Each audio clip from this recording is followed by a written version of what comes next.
को शब्दों की हर वर्णों से शत शत में नमन करूँ, शत शत में नमन करूँ। माननीय प्रबंधक महोदय, प्रमंडलीय भाषणाधीश उपस्थित विशिष्ट अतिथिगण एवं मेरे प्रिय साथियों, सर्वप्रथम मैं आपको राष्ट्रीय युवा दिवस की बहुत सारी शुभकामनाएं देना चाहती हूँ।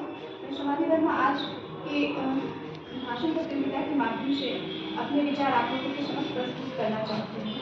सर्वप्रथम मैं धन्यवाद देना चाहती हूँ हमारे प्रबंधक हमारे समाहर्ता महोदय का, जिन्होंने हमेशा अपने छोटे छोटे प्रयासों से हमें हमेशा आगे बढ़ने के लिए प्रेरित करते रहे हैं और हमें अपना सर्वश्रेष्ठ देने के लिए प्रोत्साहित करते रहे हैं।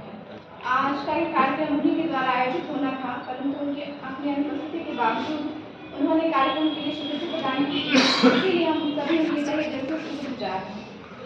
मैं पुनः धन्यवाद देना चाहती हूँ हमारे प्रबंधक महोदय का भी, जिन्होंने अपने कार्यक्रम का संचालन और निर्देशन के लिए अनुमति देकर अपने बहुमूल्य समय हम इस संभाषण के लिए प्रस्तुत कर किया है और मैं उनकी भी तहे दिल से आभारी हूँ। अब हम अपने विषय की ओर आते हैं, जो विषय है स्वामी विवेकानंद का जीवन युवाओं के लिए प्रेरणा का स्रोत। दोस्तों, जैसा कि हम सभी जानते हैं कि भारत एक ऐसा राष्ट्र रहा है जो सदैव मानवता का उद्धार किया है। भारत भूमि ने हमेशा ऐसे महापुरुषों को जन्म दिया है जिन्होंने अपने जीवन का सर्वस्व जन कल्याण और लोक कल्याण के लिए समर्पित किया है। ऐसे ही एक व्यक्तित्व थे स्वामी विवेकानंद, जिन्होंने सनातन धर्म के प्रति जिन्होंने अपना जीवन संसार को सनातन धर्म के लिए समर्पित कर दिया। स्वामी विवेकानंद का जन्म 12 जनवरी 1863 को कलकत्ता में हुआ था। उनके पिता विश्वनाथ दत्त कलकत्ता हाईकोर्ट के प्रसिद्ध वकील थे और उनकी माता भुवनेश्वरी देवी एक धार्मिक की महिला थी। उनके बचपन का नाम राजेंद्रनाथ दत्त था और उनकी प्रारंभिक शिक्षा कलकत्ता में ही हुई थी। आगे चलकर उन्होंने कानून की भी पढ़ाई की। उसके बाद उन्होंने अपना संपूर्ण जीवन समाज सुधार के कार्यों में लगा दिया। उन्होंने जो अपना दर्शन दिया, वेदांत दर्शन, वो आज भी सभी की प्रेरणा का स्रोत बना हुआ है। अब उसके बाद हम उनके विचारों की तरफ आते हैं। स्वामी विवेकानंद का मानना था कि हमें हमेशा सकारात्मकता का भाव लाना चाहिए। सकारात्मकता का भाव लाने से ही हमें अपने लक्ष्यों की प्राप्ति शीघ्रता से हो सकती है। उन्होंने एक बात कही थी कि अपने जीवन में नास्तिक वो नहीं होता है जो ईश्वर में विश्वास रखता है। नास्तिक तो वो होता है जो अपने आप में विश्वास नहीं रखता है।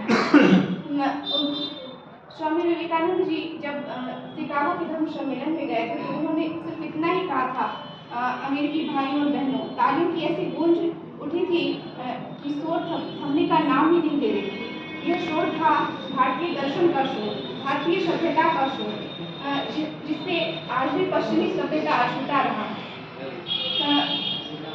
भारतीय दर्शन जो हमेशा वसुधैव कुटुंबकम की भावना को दर्शाता है। संस्कृत में उक्ति भी है, अयं निज्य परो वेति गणनानुगुणी चेष्टाम उदार चरितानां तुम वसुधैव कुटुंबकम। हम भारतीयों के लिए यही एक मंत्र रहा है कि हम संपूर्ण विश्व को अपने परिवार की भांति समझते हैं। और भारतीयों का नेतृत्व जब उन्होंने विश्व धर्म सम्मेलन में किया था तब उन्होंने यहाँ का धर्म अमेरिका जाकर फैलाया था। आज हम देखते हैं भारत युवाओं का राष्ट्र है। आज भी हम देखते हैं कि आज हमारे युवा बहुत सारी समस्याओं से पीड़ित हैं। यहाँ के युवा राजनीति में बढ़कर अपना करियर को बर्बाद कर रहे हैं। वे नशेबाजी और बोला ना इसका नर्वस हो रहा है। अपना जीवन अपना भविष्य बर्बाद कर रहे और अपने देश का भविष्य भी बर्बाद कर रहे हैं।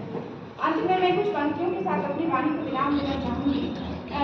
हम युवा देश की ताकत है, परिवर्तन लाकर मानेंगे, कर देंगे ऐसे कार्य जिन्हें सब मील का पत्थर जानेंगे।